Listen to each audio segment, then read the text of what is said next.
নমস্কার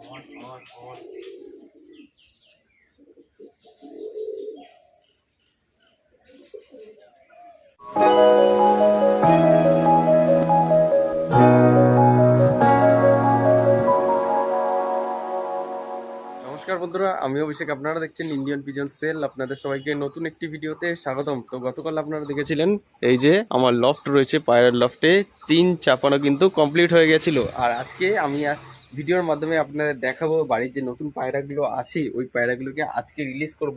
আজ থেকে প্রায় 4 দিন আগে ওই পায়রাগুলোকে এনেছিলাম, তার সাথে নর বা মাদি ছিল 3 পিস পায়রা। আপনারা যারা আগের ভিডিওগুলো দেখেছেন তারা অবশ্যই জানেন ওই পায়রাগুলোকে আজকে রিলিজ করব। দেখব উঠতে পারে নাকি উঠতে পারে না, বা অন্য কোথাও চলে যায় কিনা। নতুন পায়রা যেহেতু এতদিন খাঁচায় ছিল, বাইরে বেরোলে হয়তো ছাড়া পেয়ে অন্য জায়গায় উড়েও চলে যেতে পারে। তো দেখাবো ওই পায়রাগুলোকে। এই যে পায়রাগুলো এইদিকে রয়েছে আপনারা দেখুন, ওই যে ওই জায়গাটা রয়েছে খাঁচার মধ্যে। তো এদেরকে এখন রিলিজ করব। তার আগে জানিয়ে রাখি আমার যেহেতু নতুন লফট রেডি হয়ে গেছে, শুধুমাত্র দরজার কাজটা বাকি আছে। তো সেক্ষেত্রে আমি এখন আস্তে আস্তে নতুন নতুন পায়রা নিয়ে আসবো, আপনাদের কাছে শখ করাবো। এবার থেকে ভিডিওগুলো খুব ইনফরমেশন এবং তার সাথে নতুন পায়রা শখ করাবো যেহেতু। তো ভিডিওগুলো খুবই গুরুত্বপূর্ণ হতে চলেছে। দুখানা চ্যানেলই আসবে, Indian pigeons lover, Indian pigeon sale channel, বা আমার এই ভিডিও টাইটেলে দেওয়া থাকবে ওই চ্যানেলের হ্যান্ডেলে ক্লিক করলেই আমার মেন চ্যানেলে চলে যেতে পারবেন। তো এই পায়রাগুলোকে এখন রিলিজ করে দিই। এই দেখুন এইখানে সব পায়রা ছাড়া রয়েছে, এখানে জাগ পায়রা রয়েছে, জাগমাদি, নট, ঠিক আছে। এখানে দেখুন সব পায়রা এই যে।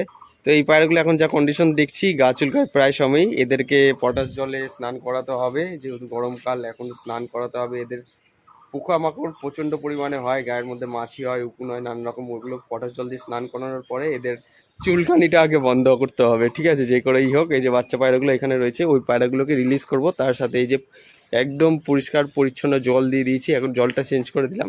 আর এদিকে আপনারা দেখবেন এই যে এই জায়গাটা দেখুন, এইখানে রয়েছে ডিমের খোসা। ডিমের খোসাগুলো আমি রোদে শুকাতে দিয়েছি। এই ডিমের খোসাগুলো অন্যদিন পায়রাদের আমি খেতে দেবো, সেই কারণে রোদে শুকাতে দিয়েছি এখন। আর খাঁচার মধ্যে যে পায়রাগুলো রয়েছে আপনার কাছে বললামই, এই পায়রাগুলোকে আমি এখন রিলিজ করব এক এক করে। এখানে 3টে পায়রা আছে, সরি 4টে পায়রা রয়েছে। এই 4টে পায়রার মধ্যে 3টে পায়রা আমি বাইরের দিকে এখন ছাড়বো। দেখবো এই পায়রাগুলো উড়ে কোথাও চলে যায় কিনা বা বাড়িতে থাকে কিনা, ঠিক আছে। এখানে গলাশিটা একটা নর রয়েছে, বিস্কুট কালার রয়েছে, তার সাথে সবজি কালার রয়েছে। এখানে 3টে পায়রাই খেলা রয়েছে, আর বাদকি পায়রা এই যে এখানে ছাড়া রয়েছে। তো চলুন বেশি কথা না বাড়িয়ে এখন পায়রাগুলোকে রিলিজ করে নিই, দেখিয়ে দিই আপনাদের কাছে। হ্যাঁ, এখন পায়রাগুলোকে এক এক করে রিলিজ করবো, ছাড়বো।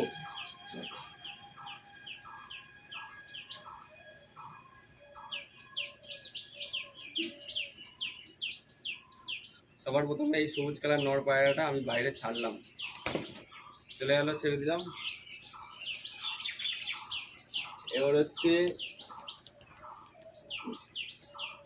এবার গলাশিটা নটটা আমি বাইরে ছাড়লাম, দুটো।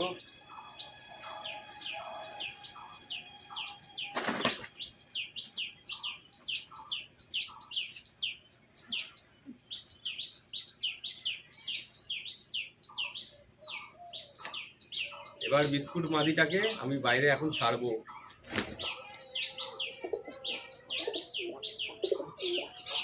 তো এদিকে এখন পায়রাগুলোকে ছাড়া হয়ে গেল। এখন দেখিনি পায়রাগুলো ছেড়ে দেওয়ার পর কিরকম মুভমেন্ট করছে, ঠিক আছে। ওইটা আগে সবার প্রথমে মেন ফ্যাক্ট। এখন বাইরে পায়রাগুলোকে ছেড়ে দিলাম, 3 পিস পায়রা ছাড়লাম, যে নতুন পায়রাগুলো নিয়ে এসেছিলাম। আজকে আপনাদের ভিডিওর মাধ্যমে পুরো লাইভ দেখাচ্ছি, ঠিক আছে। এর আগে কিন্তু এই পায়রাগুলোকে আমি ছাড়িনি, বাড়িতে বেশি সময় থাকি না, তো সেই কারণে দেখাশোনার মতো। বা লকটা আমার পুরোপুরি রেডি হয়নি এখনও। পায়রা হয়তো নিচেও পড়ে যেতে পারে, বিড়াল বা কুকুর, বিভিন্ন রকমের পশু প্রাণী রয়েছে, তাদের বুঝতে পারছেন খতরনাক জিনিস মেরেও ফেলতে পারে। তো সেই কারণে আমি ছাড়িনি। আজকে এই ভিডিওর সাথে সাথে আমি এখন পায়রাগুলোকে ছাড়লাম। তো পায়রাগুলো এই যে এখানে রয়েছে, তার সাথে এখন পায়রাগুলোকে যেহেতু আমি খাবার হিসেবে গম দেব, সেটাও আপনাদের দেখিয়ে দিচ্ছি কীরকম কী রিয়াক্ট করছে বা মুভমেন্ট করছে, উড়ার মতো পরিস্থিতি আছে কিনা সেটা একবার দেখে নিয়ে আপনাদেরও দেখিয়ে দিই, ঠিক আছে। এই যে জাক পায়রা রয়েছে, বিস্কুট মাদি, তার সাথে ওই যে গলা ছিটা নটটা, আর তার সাথে ওই যে সবুজ কালারটা, ঠিক আছে। তো এখন এই যে গমটা রয়েছে, এদিকে গমটা নিয়ে আসি। তো গমের সাথে এখানে মিশানো রয়েছে মাটি। আমি এখন গমটা দেব, দেখাবো যে এখন পায়রার মুভমেন্ট কীরকম করছে। এই যে গমটা এখন ছিটিয়ে দিই, দেখি এরা খাওয়া দাওয়া কীরকম করে বা না করে, দেখা যাক। খিদে কীরকম এরকম দেখুন। আর ওখানে মাদি পায়রাটা চলে এসছে, ঘরে তো বাচ্চা রয়েছে দুখানা, তবু এখানে বসে রয়েছে, হয়তো নিচে নামবে, এখন খাবে, খেয়ে দিয়ে তারপরে ঘরে ঢুকে যাবে, আর বেরোবে না। আর এইখানে আমার এই বাচ্চা পায়রাটা চলে এসছে। এই বাচ্চাগুলো কিন্তু এরই বাচ্চা, ঠিক আছে। এই যে এক এক করে পায়রাদের গম দিয়ে দিচ্ছি, এখানে দেখুন। আর ওখানে এই যে নর পায়রাটা রয়েছে একদম কোনার দিকে, তুমিও খাও, আসো, চলে আসো, ঠিক আছে। সব পায়রাকে এই যে খাবার দাবার দিচ্ছে এখন অল্প অল্প করে। এই যে এখানে গম আপনার কাছে দেখালাম,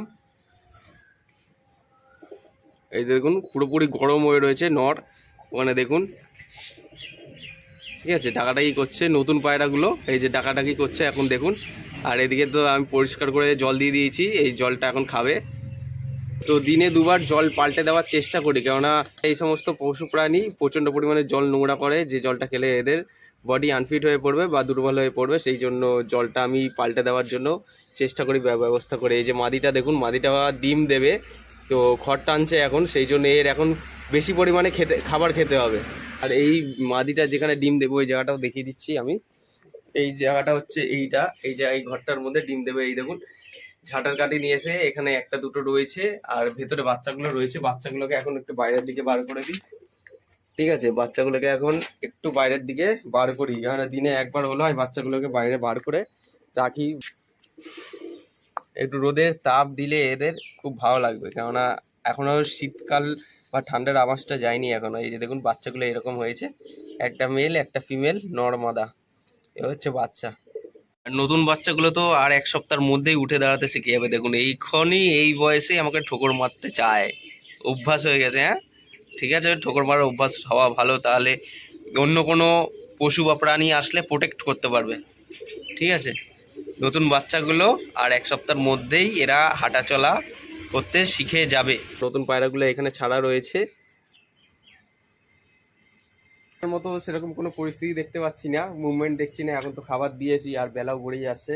আর যারা আপনারা নতুন পায়রা নিয়ে এসে বাড়িতে পোষেন, আপনারা অনেক ক্ষেত্রেই দেখা গেছে যে নতুন পায়রা নিয়ে এসে সঙ্গে সঙ্গে ছেড়ে দেন, বা খোলা জায়গায় এরকম থাকলে ছেড়ে দিলে উড়ে যাওয়ার চান্সটা বেশি থাকে। কিন্তু আমি এতদিন বাড়িতে রাখার পরে এই বিকেলের দিকে ছাড়লাম, নতুন পায়রা নিয়ে এসে বিকেলের দিকে ছাড়লাম, তাও প্রায় 6-7 দিন পরে আজকে খাঁচার থেকে রিলিজ করলাম, আপনাদের দেখালাম।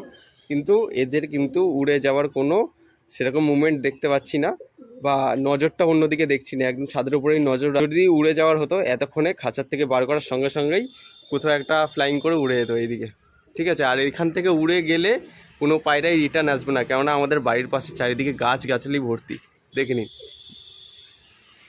আর যদি আমাকে পায়রা উড়াতে হয় পাশের বাড়িতে গিয়ে উড়াতে যেতে হবে, তাছাড়া কোনো উপায় নেই, কেননা আমাদের বাড়িতে প্রচণ্ড পরিমাণে গাছ। এখান দিয়ে যদি পায়রা উড়িয়েও দিই, যে পায়রার নজর ভালো না সেই পায়রা নিচেও নামবে না, যে পায়রা নজর ভালো বাড়ি চেনে সেই পায়রাই একমাত্র নামতে পারবে, এরকম পরিস্থিতি। আর এই যে মাদি পায়রাটা এখানে রয়েছে, মাদি পায়রাটা দেখি নিচে না ভাই, বাবা এই তো একদম ওই যে ওখানে চলে গেলো পুরোনো জায়গায়, খেয়ে দিয়ে গাছে বসে যেত, ওইখানেই চলে গেছে। এই নতুন পায়রা বাইরে ছাড়ার পরে এই দেখুন আমার বাড়িতে যেহেতু নর পায়রার গাদা রয়েছে, মাদি পায়রার শট, তো একটা মাদি পায়রাকে দেখে এই দেখুন নরটা কিরকম মুভমেন্ট করছে, নতুন পায়রা, হ্যাঁ, যেটা খাঁচা দিয়ে ছাড়লাম ওই পায়রাটা, দেখুন মাদির পিছনে যাচ্ছে মেটিং করার জন্য বা মস্তি করছে, দেখুন আপনারা। তো এইদিকে একটা নর পায়রা রয়েছে আর বিস্কুটটা হয়েছে মাদি, ঠিক আছে। আর এগুলো তো বাচ্চা পায়রা, এ হচ্ছে পায়রা, ছেড়ে রেখেছি, কোনো অসুবিধা নেই, আপনারা তো দেখেই বুঝতেই পেরেছে। পায়রাগুলো ঘর চেনা শিখে গেছে, এই দেখুন ঘরের ভেতরে ঢুকছে, ঠিক আছে। খাবার তো দিলাম, খাবার দেওয়ার পরে এখন দেখুন সব পায়রাগুলো এই যে ঘরের ভেতরে রয়েছে, ডাকাডাকি করছে, সব পায়রা ফুল ওকে আছে মোটামুটি। এতদিন যা হয়েছে এই ঘরে, এই জায়গাটা খাঁচা রাখতাম, খাঁচা বার করে রাখতাম, পুরো ছাদটা এরা চেনে যে ঘরটা কোথায়, ওরা এখন কিন্তু পুরোপুরি জেনে গেছে ঘরটা আমার এইখানটায়। এখন দেখছি না এদের কোনো মুভমেন্ট, এরা খালি এদিক ওদিক ঘুরে বেড়াচ্ছে, ডানা ঝাপটাচ্ছে, গা চুলকাচ্ছে, যাই হোক। তো এদের কোনো মুভমেন্ট এখন দেখানোর না ফলে এই যে দেখুন নটটার একটু নজর এদিক ওদিক হচ্ছে, কোনো প্রবলেম হচ্ছে না, শুধুমাত্র নজর এদিক ওদিক করছে, ছাদ চেনার হয়তো চেষ্টা করছে, বাদবাকি কোনো প্রবলেম নেই। পুরো বাড়িতে পুরো সেট হয়ে গেছে, কেননা এই যে খাঁচাটার মধ্যে আমি পায়রাগুলোকে রেখে এরকম 6-7 দিন এরকম খাঁচার মধ্যে রেখে তারপরে আর কি ঘর থেকে বার করতাম, আর এইখানে রাখা থাকতো বা অন্য সময় ওইখানে রাখা থাকতো, পুরোপুরি ছাদের এরিয়াটা ওরা চেনে, যে ছাদে এই জায়গাটার থেকে ঘর থেকে বার করতাম বা এই জায়গাটা এসে রাখতাম, ওরাই ছাদটাকে পুরো চেনে, সেই জন্য হয়তো কোনো মুভমেন্ট করছে না এতদিন পরে, ঠিক আছে। দেখুন চুপচাপ এখানে 3টে পায়রা দাঁড়িয়ে রয়েছে, আর বাদবাকি বাইরের পায়রাগুলো যেগুলো ওগুলো তো ছাড়াই থাকে ম্যাক্সিমাম সময়। কোনো সমস্যা হচ্ছে না, ওদেরকে খাবার দিয়ে দিয়েছি, খাবার খাচ্ছে। যারা আপনারা বাড়িতে পায়রা সেট করতে চান এভাবে সেট করতে পারেন। আমি একটু অন্যরকমভাবে সেট করলাম, কেননা এরকমভাবে আমি প্রথমবার বাড়িতে পায়রা এরকমভাবে ছেড়েছি। এর আগে কিন্তু আমি ডানা তুলে দিয়ে তারপরে ছাড়তাম, যখন আমার ছাদ এরকম নেড়া ছাদ ছিল। এখন তো পুরো একদম চারিদিকে বাউন্ডারি বা বর্ডার দেওয়া হয়ে গেছে, সেই জন্য কোনো সমস্যা হচ্ছে না। আমার লফটের যেহেতু এই যে দেখছেন আপনারা, দরজাগুলো এখনো লাগানো হয়নি, দরজা লাগানো হয়ে গেলে পুরোপুরি ঘর সেট হয়ে যাবে, তখন আপনাদের কাছে আরো ভালো করে পায়রা সব করাতে পারবো। তো এই ছিল আজকের ভিডিওটা ভালো লাগলে আপনারা নিজস্ব পায়রা প্রেমীদের সাথেও শেয়ার করতে পারেন। চাইলে কমেন্ট করে জানান আপনাদের আজকে এই ভিডিওটি কেমন লেগেছে। নতুন পায়রা দেখার জন্য অবশ্যই সাবস্ক্রাইব করে রাখবেন, কেননা আপনারা অনেকে সাবস্ক্রাইব না করে ভিডিও দেখেন। এই চ্যানেলে কিন্তু হাটের ভিডিও, ব্লগ ভিজিট ভিডিও, আমার বাড়ির ব্লগ ভিডিও কিন্তু আসতেই থাকে। বা কারো যদি বাড়ির পায়রা সেল করার থাকে আমার সাথে যোগাযোগ করতে পারেন। এই ভিডিও ডেসক্রিপশনে দেওয়া থাকবে আমার ফেসবুক আইডি লিঙ্ক বা ইনস্টাগ্রাম আইডির লিঙ্ক, সরাসরি আমাকে মেসেজ করে কথা বলে নিতে পারেন। সবাই ভালো থাকবেন, সুস্থ থাকবেন, এই প্রত্যাশায় ভিডিওটা আজ এখানেই শেষ করছি। ধন্যবাদ।